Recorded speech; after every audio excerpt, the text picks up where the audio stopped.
I want to ask you about several guitar players that I happen to know were influential to you, and I'd like you to talk about them. We've already talked about Michael Hedges, but I'm going to say three names, and I want you to just talk about them, what they mean to you, what they should mean to me.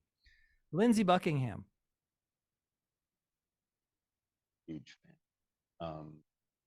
That's kind of what got me um, wanting to be a solo acoustic guitar player. I was already doing the right hand thing like Brent Mason, doing the lead lines. I wasn't doing them on that level with like Brent. But man, I was like, I have to learn how to play the pencil. I have to. And I played that 3 months nonstop. And then the thing that I taught myself was how to accent the beats, because that pattern is a thumb first, thumb middle. That's the Chet style, and it's a Uh-huh. roll.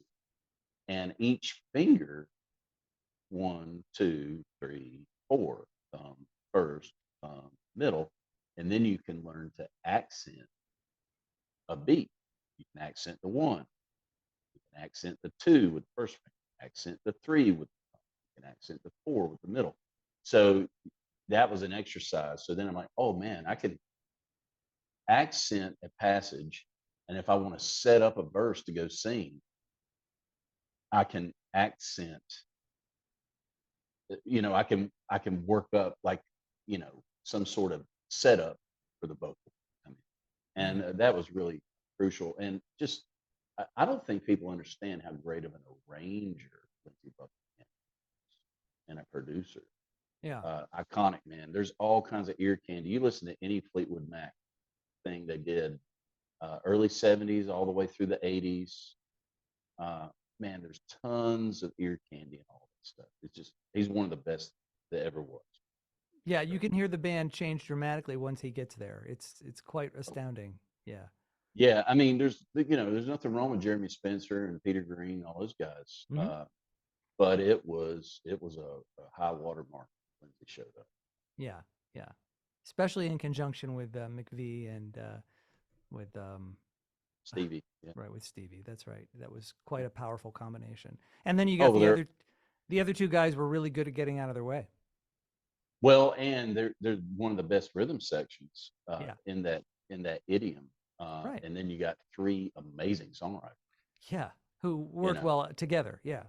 they did, yeah, they Yeah. kind of checked their ego when the other band dynamics weren't going on that we all That's know about. right. Yeah, All right. Well, what about Mark Knopfler?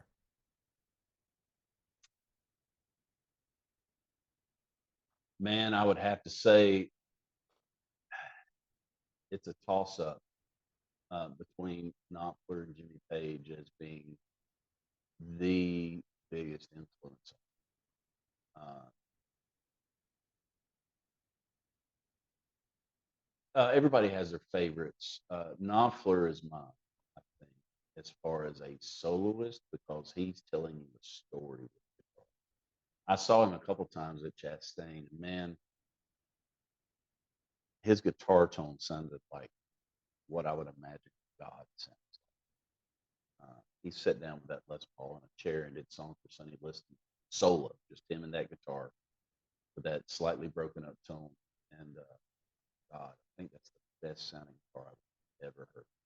Uh, and just a total stylist. His right hand's incredible. He does all these little intricate little things.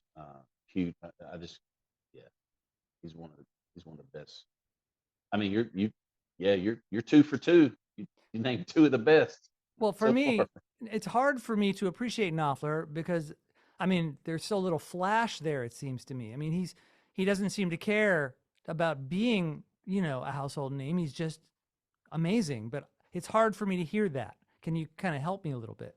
Well, I'll say this: if you're not hip to his record Shangri La, his solo work, Yeah.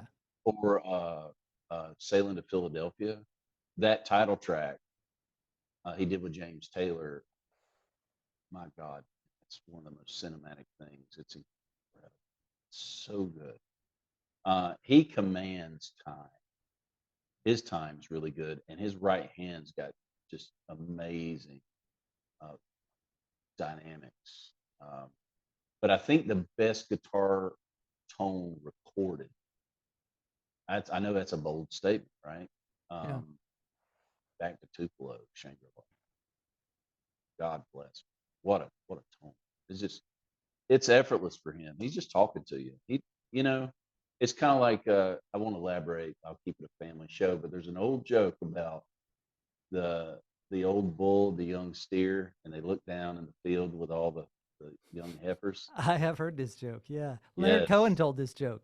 yes. So Knopfler's the old steer. He ain't worried about it. He ain't worried about it. He knows that he's gonna Right. bring the heat, you know. Yeah. But there's some flashy bits, man. Like calling Elvis. Uh, he and Paul Franklin playing off each other. That's some great stuff, man. The thing I love about Knopfler is he's just sophisticated. He's sophisticated. It's super worldly and just cool, you know. Yeah. And he can do a lot more, but he's always serving the song, you know. And I mean, I would love to meet him. I would I would love to meet and just tell him things. I've always been a fan as long as I can remember. As soon as I heard, you know, the first Dire Straits record, I wasn't playing guitar. I just sounded so good. Yeah. You know, the Lions, uh, down to the waterline, uh, obviously Soul.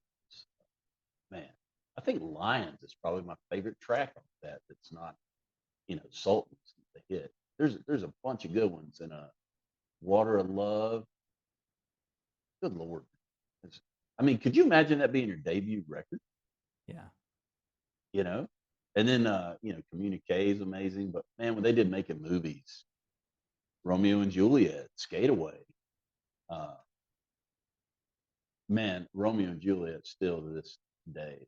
Uh, I've heard it a bunch, but I still turn it up because it's just what a, I mean, what an accomplishment. I think if I wrote a song that good, I think I'd be done. What's the point? You know? Yeah. Wow. Yeah. I big fan. Big fan. Can't state it enough. All right, Jimmy Page.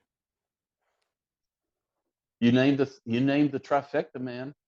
And then I gave some props to Hedges and Jim Birch and Well, Jimmy Page, of course, everybody would expect you to love Jimmy Page. Why don't you tell me something about Jimmy Page that I don't know? ooh, wow. Well, I mean, his diverse catalog. I mean, he's a student still. He and what an ear the producer side of Jimmy Page. Those records still hold up, man. I mean, when's the last time you listened to um, Good Times, Bad Times?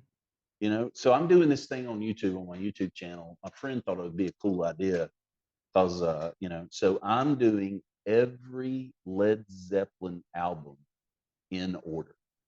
I'm doing YouTube shorts. Right. So I'm doing like 15 to 30-second snippets of every guitar riff in order. And I'm right now, let's see, tomorrow I got to post Since I've Been Loving You off Led Zeppelin 3. I posted Celebration Day this morning.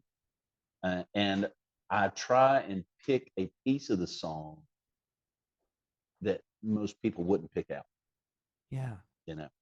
Um, or, like a lot of times I have fun arranging John Paul Jones parts. Oh, yeah. That's a deep well, man. So they're the greatest rock band ever. Full Yeah. stop. Full stop. It ain't the Stones. It ain't the Beatles. It ain't Pink Floyd. It's Led Zeppelin. Right. Right. Uh, I'm not arguing with you. yeah, that's it. That's it. Uh, Full stop. They're the greatest rock band that ever was. Uh, I mean, Jimmy Page is bringing. I mean, that first record's amazing. You know, I, Hmm. you know, I can't tell you how many times I've listened to every one of them, right? And I'll be cooking in the kitchen. I'm prepping food, and I'll throw on something, and I'm like a kid again because I don't shuffle. So I'm listening to the album just like it was, right? Right, right. And And you listen to the good whole track. I listen to everything. Yeah, Because so my it's kids, they an listen to about 40 seconds of something and then change it. man, that's the thing with us, our generation coming up.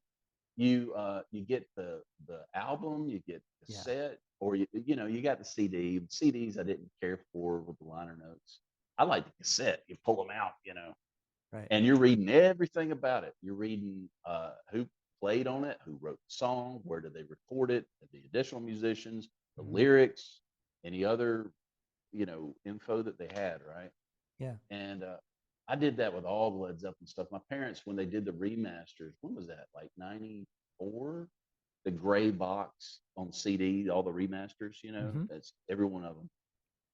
Uh, God, I can't tell you how many times I listened to every one of them. I just immersed myself.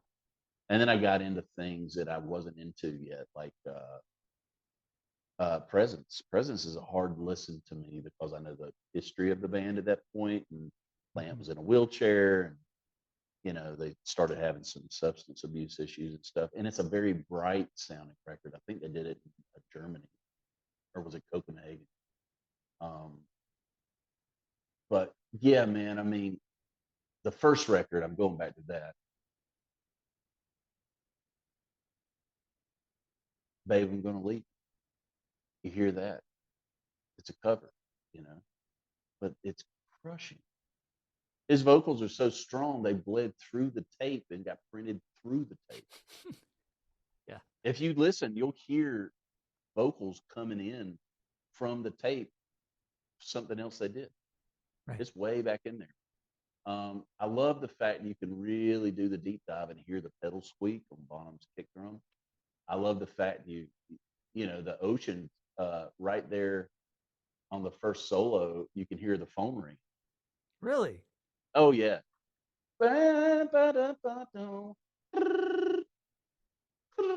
Yeah, it's one of those old ringtones. Yeah. Oh, it's Wow. in there. Yeah. I gotta You listen can to hear that. somebody answer too. Really? I can't make out what they said.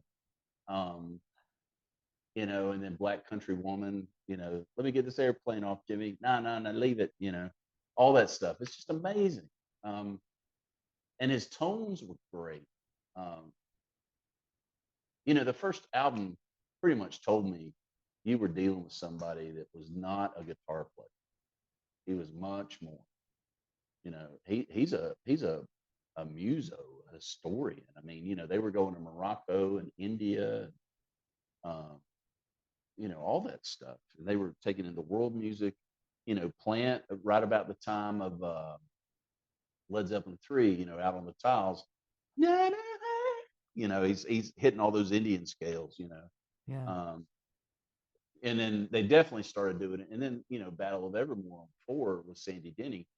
I was like, who's singing with him? And it's Sandy Denny, and you're like, well, who's Sandy Denny? And then Fairport Convention, and you go back and you're like, wait a minute, who's this on guitar? Richard Thompson. He's 17 years old, and you're like, wait a minute. And then you know what I mean? It's the Yeah. genealogy. It's the whole music history thing, right? So Right, right. that's the thing is it's just you'll never be done. You'll Yeah. never be done chasing all these guys down. Steve Stevens of all people had this great uh, quote in A Guitar for the Practicing Musician. I used to subscribe to that in Guitar World, and I read all about gear. And this solo was in the Aeolian mode of A, and da da da da, and all this stuff. So I read all the stuff front to back. I was learning about the rack mount gear in the '80s, and I was learning about pedals and pedal settings, and da da da da da. But he had this really profound interview, and he's a deep cat and a great player. It's Billy Idol's guitar player, Steve Stevens, right, with Hmm. the ray gun sound. He said this really deep thing. He says, when people talk to me about guitar, I say to them, don't listen to me, listen to my influence. So, in other words, if you like what I do, fine, but you got to go back to where I got it from, and then Yeah. you got to go back to where they got it from, and you got to track it down, right? Hmm. And um, for me, I think the big ones, I love Page, I love Knopfler, I love Buckingham, and you could trace all that stuff back to folk music from the British Isles. Hmm. And even the Chet stuff is a lot of it's based in that with a little country swing kind of thing.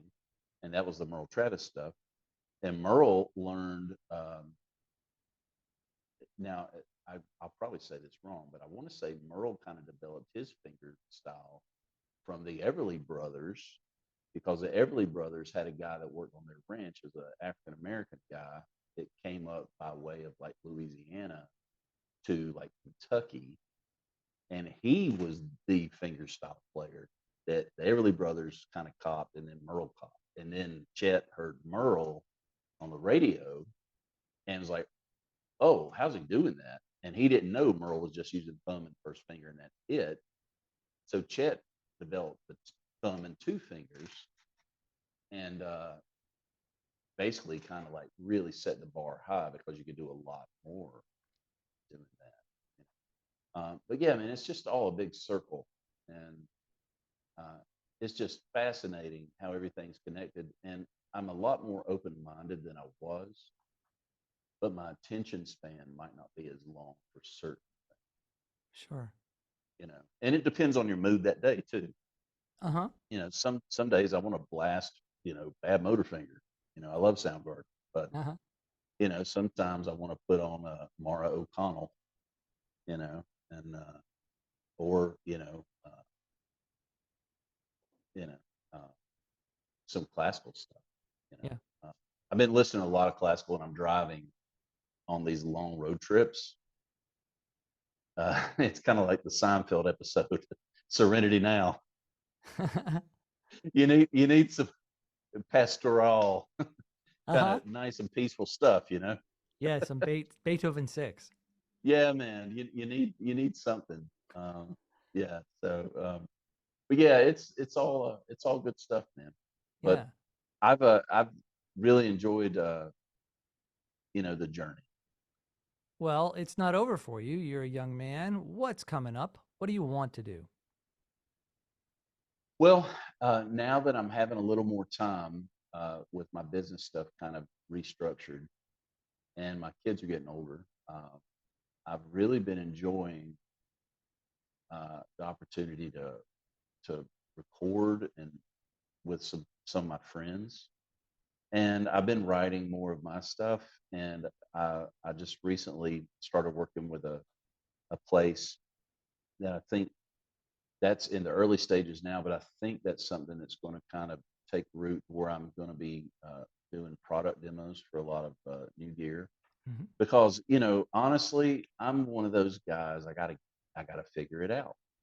So when I hear those sounds, I got to figure out how they're getting them. And a lot of that, when it comes to guitars, is pedals, gear. I got to understand how that sound came to be, right? So I'm a geek when it comes to that stuff. I'm pretty well aware of the latest stuff. So now I'm uh, being approached to where I can actually do deep dives on new gear and talk about it. It's just fascinating. The possibilities and getting sounds. I just love that stuff. And I push myself to get new sounds because again, if I'm bored, I can't imagine other people aren't bored. Yeah. So I got to keep moving. So yeah, product demos, teaching, um, recording. Those are good things where I don't have to leave the house and lug all my gear. Right. Well, You know, how can we bring people to you? How do you want people to find you? I'm on YouTube now, Jimmy Galloway Guitar, and I'm trying to post there several times a week. I'm daily posting shorts, and I'm doing long form video. I just moved into this new space here. I had to move some things around here at the house, so that set me back a few days. But I'm really looking forward to making content on there that'll be helpful for people. And I'm breaking down a lot of ideas that I use and gear and the methods in which I'm using them. Um, I really enjoy helping people that want to put the time in. And I have a way of explaining things that I think is pretty accessible to people, and being pretty comfortable doing that. People they're not very put off. I want people to feel they can get a specific insight that might not be able to get other places. You know, and you just got to like people. You got to talk and work it through. Yeah. So I like doing that. I like helping people. It's fun, and I like networking. I've wound up. There's a friend of a friend that's going next week to Nashville, and he's going to help a friend of mine out that's preparing guitars. That's in the weeds, and that might wind up turning into something that might help them both. And that's one of those networking things.